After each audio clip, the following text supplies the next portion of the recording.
Merci d'être de notre pour vous informer. Bienvenue dans votre édition du journal. Le président de transition, président de la République, chef de l'État, général Mohamed Idriss Déby Itno, a présidé ce 4 janvier 2024 le tout premier conseil ordinaire des ministres de la 5e République. Suivez le reportage de nos confrères de la présidence. Nouvelle constitution, donc nouvelle république, nouveau gouvernement, mais les pratiques administratives restent les mêmes.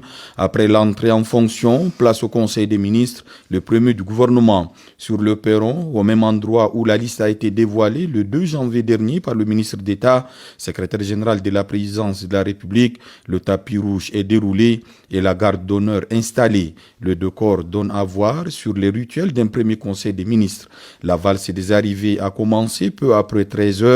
L'on y trouve les anciens qui conservent leur poste, d'autres qui se voient confier d'autres départements et surtout les nouveaux qui font leur premier pas, qu'ils soient ministres de plein exercice ou secrétaires d'État. C'est là où réside la diversité de cette équipe que présente ce jour le nouveau Premier ministre Dr Succé Masra au chef de l'État général Mohamed Idriss Déby Itno. Dans la salle, les ministres prennent place, mais leur placement autour de la table, précisé par des cartons nominatifs, ne doit rien au hasard. Ils se fondent sur leur rang dans l'ordre de préséance. C'est d'ailleurs ce principe protocolaire qui commande l'accueil du président de la République par la secrétaire générale du gouvernement, Dr Ramatou Mohamed Outouin. La session démarre, elle est consacrée essentiellement à la présentation de l'équipe au chef de l'État. Lui qui, en retour, a saisi l'occasion pour fixer le cap en assignant une mission essentielle à l'équipe, celle de l'organisation des élections libres, crédibles et transparentes, devant assurer le retour à l'ordre constitutionnel. Le chef de l'État, général Mohamed Idriss Déby Itno, a décliné les autres priorités de l'heure que sont la continuité du fonctionnement optimal des services de l'État, l'amélioration des conditions de vie des citoyens, le renforcement de l'unité nationale et la préservation de la paix et de la sécurité des personnes et des biens. Il astreint le gouvernement aux résultats.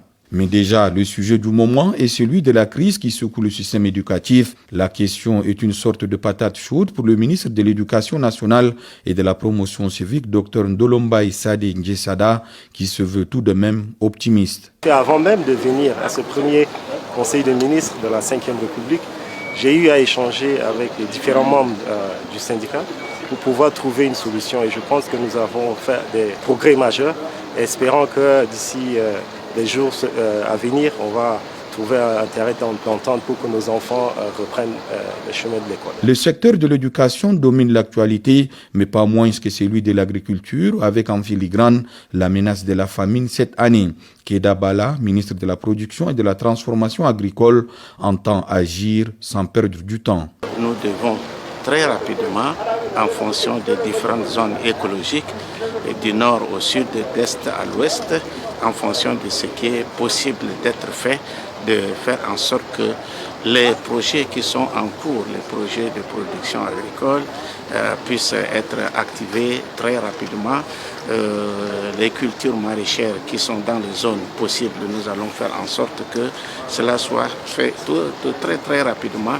Effectivement, bien sûr, l'ONASA n'est qu'une solution ponctuelle, pas une solution durable. La durabilité des solutions, c'est ce que cherche le chef de l'État en dédiant un département à l'énergie. Madame Dogona Mbakas Riradim Louise dit savoir que l'attente est grande et prit bonne note des orientations du chef de l'État. L'attente est grande de l'énergie, de l'électricité, tous les jours de bonne qualité et également à moindre coût. Et ça, les hautes autorités ont pris la mesure de cette demande et de cette attente. Je donnerai le meilleur de moi-même avec les techniciens qui ne manquent pas dans ce département. Si Mme Dogona Mbakas Riradim revient dans le gouvernement et se voit confier une autre mission, c'est aussi le cas de notre haut cadre de l'administration, pétri d'expérience. Il s'agit du garde des Sceaux, le ministre d'État, ministre de la Justice et des Droits humains, Abderrahim Brahimi Hamid. Son retour dans le gouvernement, il le place sous le signe de l'efficacité d'une justice au service des citoyens en misant sur le renforcement de la confiance. La justice, elle est décriée. Elle est décriée et c'est une réalité, nous ne pouvons pas la nier. Parce que la justice était faite pour vraiment qu'elle soit rendue de manière juste, équitable, efficace. Et ça nous manque maintenant. Tout le monde le reconnaît, y compris le personnel de la justice. En rejetant la fédération comme forme de l'État lors du récent référendum, les Tchadiens attendent la mise en place des structures décentralisées revitalisées. La tâche est confiée au secrétaire d'État à l'administration du territoire chargé de la décentralisation, Ahmad Oumar Ahmad. Vous savez très bien que notre pays entame une phase très importante dans l'histoire de sa politique, celle de respecter les retours à l'ordre constitutionnel. Également, en ce qui nous concerne, notre département chargé de la décentralisation, nous avons un grand défi, c'est-à-dire les engagements pris devant le peuple tchadien, la mise en place des institutions de l'État, l'organisation des élections à temps pour respecter les calendriers pris devant le peuple tchadien. Qui dit décentralisation, dit élection générale, ajouté à d'autres défis endogènes et exogènes. Ce processus nécessite des moyens colossaux. Cela doit provenir aussi des partenaires du Tchad. Charge revient au ministre de l'économie, du plan et de la coopération internationale, Mohamed Assouiti Abakar, de les mobiliser. Jusqu'à présent, le Tchad a fait beaucoup d'efforts en termes de mobilisation de ses ressources propres pour financer la transition. C'est quelque chose qui est louable, mais comme l'a dit le président tout à l'heure en conseil des ministres, il faut aller de l'avant et aussi mobiliser des financements extérieurs qui peuvent complémenter ce que le pays fait. 2024 est une année charnière, c'est la dernière phase de la transition. Il y a des agendas assez importants qui vont être mis en œuvre d'ici quelques mois. Le plus important, c'est l'organisation des élections. Ça a un coût. Le Tchad compte sur l'apport des partenaires pour financer en partie du moins ces élections. Qu'ils soient à leur première expérience ministérielle comme Mohamed Assouiti Abakar ou anciens, les membres du gouvernement du Dr Succès Masra savent qu'à partir de cet instant, la pression est plus forte que d'ordinaire car elle est dictée par un contexte politique et social exigeant. Cette première session, comme le veut l'usage, est immortalisée par une photo de famille prise sur les marches du palais Toumaï. Après avoir posé, chaque membre du gouvernement est salué par le président de la République comme pour leur dire à vos marques, prêts, partez. Toujours dans le même cadre, le ministre de la Communication, porte-parole du gouvernement, Adraman Koulamalla, a fait le compte-rendu du Conseil des ministres tenu ce 4 janvier 2024. Suivez. Le Conseil ordinaire des ministres s'est tenu ce jour, jeudi 4 janvier 2024 à 14 h sous la présidence de son Excellence le général Mohamed Idriss Déby Itno, président de la République, président du Conseil des ministres, chef de l'État. Un seul point figurait à l'ordre du jour. Présentation à son Excellence, Monsieur le Président de la République, chef de l'État, président du Conseil des ministres, du gouvernement d'union nationale, issu du décret numéro 002 PT-PM 2024 du 2 janvier 2024. En ouvrant la séance de ce Conseil, le Président de la République a demandé à Monsieur le Premier ministre de transition de présenter son équipe. Celui-ci a saisi cette opportunité pour exprimer au chef de l'État sa reconnaissance pour le choix porté sur sa personne et a émis le vœu que cette nouvelle ère soit porteuse de réussite pour notre pays. Il a également exprimé son honneur d'assister le président dans la conduite des affaires de l'État, affirmant travailler avec loyauté. Il a exprimé le souhait d'une mobilisation de toute son équipe pour faire face aux défis qui nous attendent. Il a lancé un appel à la mobilisation pour le retour à l'ordre constitutionnel et a souligné la question cruciale de l'éducation. Il entend constituer une force de proposition dans cette équipe gouvernementale reflétant notre diversité tout en appelant à la solidarité et à l'union. Prenant la parole, le président de la République a débuté son intervention en exprimant sa gratitude envers le Créateur et en implorant sa faveur pour guider le pays dans cette ultime phase de la transition politique. Il a présenté ses vœux de paix, de stabilité et de progrès à l'ensemble du pays. Le président de la République a félicité le nouveau Premier ministre, le Dr Succès Masra, ainsi que les membres du gouvernement reconduits ou nouvellement nommés. Il a salué le travail du Premier ministre sortant et de son équipe pour la mise en œuvre de l'agenda de la transition, notamment l'organisation du référendum ayant conduit à l'adoption de la nouvelle constitution. Il a souligné ensuite le caractère décisif de ce Conseil des ministres, marquant le tournant vers la Ve République. Le gouvernement est appelé à prendre pleinement conscience de ses responsabilités, en particulier dans le respect strict du calendrier de la transition. Le président de la République a détaillé les priorités du gouvernement alignées sur les résolutions du dialogue national inclusif et souverain. Il a insisté sur la nécessité de finaliser rapidement le processus de retour à l'ordre constitutionnel en mettant en place les institutions prévues dans la loi fondamentale. Sur le plan financier, le président a appelé à l'application rigoureuse du budget de l'État tout en soulignant la nécessité d'élaborer un plan de réduction du train de vie de l'État. Il a encouragé les déplacements des ministres à l'intérieur du pays pour superviser les réalisations gouvernementales. Les missions à l'étranger doivent être limitées à une stricte nécessité. La sécurité des citoyens, la justice sociale, l'accès aux services de base, la lutte contre la corruption et la continuation des chantiers en cours ont été identifiés comme des impératifs quotidiens. Le président de la République a également insisté sur la nécessité de respecter les engagements nationaux et internationaux, notamment en finalisant le plan national de développement PND. Et en conclusion, le président de la République a exhorté le gouvernement à travailler collégialement, soulignant l'obligation de rendement. Il a rappelé l'importance de la solidarité gouvernementale et a encouragé les ministres à s'investir pleinement pour le bénéfice du peuple. Il a enfin lancé un appel au respect de la discipline, illustré par l'exemple de l'efficacité de l'armée nationale liée au respect strict de la hiérarchie. Le président de la République a souhaité plein succès dans l'exercice des fonctions gouvernementales.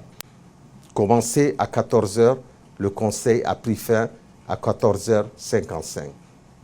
Et puis l'association Betal Nadia, en collaboration avec les organisateurs du Festival d'Ali, a organisé ce 4 janvier 2024 une cérémonie de formation à l'entrepreneuriat de 230 jeunes venus de 23 provinces. L'objectif est de booster l'entrepreneuriat par l'identification, l'accompagnement et le financement des projets portant des provinces. Suivez un extrait du directeur général adjoint de Betal Nadia, William Kaldi. On ne peut pas commencer l'entrepreneuriat sans savoir ce que c'est que l'entrepreneuriat. D'où l'importance de cette formation aujourd'hui sur les 4 HE, c'est-à-dire les 4 premières heures de mon entreprise. Ce temps de formation va vous permettre de vous initier, de vous permettre de voir les opportunités, de vous permettre de voir les obstacles, de vous permettre de voir vers quelle cible nous pouvons le faire, de vous permettre d'être à 100% dans la peau de l'entrepreneur. Vous aurez donc affaire à des formations, à des formateurs qui sont bien aguerris. Ce que je vous demanderai, c'est de ne pas hésiter à poser le maximum de questions afin que ce soit une formation par vous, pour vous et avec vous. Ce qui est sûr, au-delà donc de la formation, c'est une aventure que vous allez commencer. Et cette aventure, effectivement, Betal Nadia est là pour pouvoir accompagner ceux qui veulent aller dans le sens de cette aventure qui est donc de l'entrepreneuriat. Une équipe de la télévision Al-Nosra a interrogé ce 4 janvier 2024 le président directeur général de l'Agri-Tchad, Aman Bodou, sur la nomination du premier ministre de transition et les enjeux de la Ve République. Suivez un extrait de son propos au micro de Yori Abdoulaye. La nomination du premier ministre Dr Succès Masra, comme je l'ai tantôt dit, c'est un cadeau de Noël, c'est une bénédiction pour le peuple tchadien. Mon impression, donc, c'est une impression de joie ineffable à travers cette nomination faite par le président de la République, le président de transition, le général Mahamat Idriss Déby Itno. Je vois la paix s'installer. Pour moi, c'est un prix de paix, cette nomination. C'est un prix de quiétude. Et ce qui est un dénominateur commun, c'est mon point de vue, entre ces deux hommes, le président de la République, chef de l'État, le président de transition, le général Mahamat Idriss, et son Excellence le Premier ministre maintenant de mon pays, Dr Succès Masra. leur dénominateur commun est que les deux sont jeunes, les deux sont très religieux. Je crois que c'est un couple dans ce Tchad, en refondation, feront du bien au peuple tchadien. Je crois qu'ils ont toujours parlé le même langage.